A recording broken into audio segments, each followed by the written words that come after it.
কথার সৌন্দর্যই সাফল্যের চাবিকাঠি।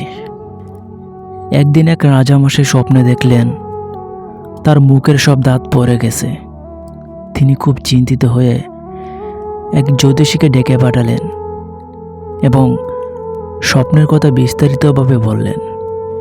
প্রথম জ্যোতিষীটি স্বপ্নের ব্যাখ্যা করে বললেন, মহারাজ, এই স্বপ্নের অর্থ হলো আপনার চোখের সামনে আপনার পরিবারের সকল প্রিয়জন মারা যাবে, আপনি একা বেঁচে থাকবেন।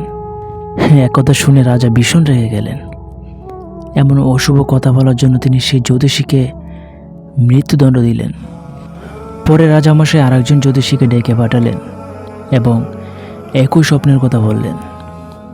দ্বিতীয় জ্যোতিষীটি মনোযোগ দিয়ে স্বপ্ন শুনে মৃদু হেসে বললেন, মহারাজ, আপনার আয়ু আপনার পরিবারের সকল সদস্যের চেয়ে দীর্ঘ হবে, আপনি দীর্ঘদিন সুস্থভাবে রাজত্ব করবেন।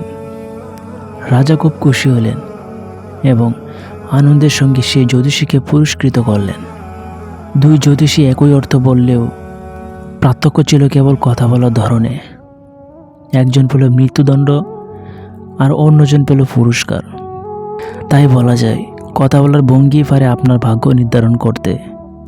মধুর ভাষণ মানুষের হৃদয় জয় করে আর তীর্যজ্ঞ ভাষা আনে বিপদ। সুন্দরভাবে কথা বলা শুধু সৌন্দর্যের পরিচয় নয়, এটা এক বিশেষ গুণ।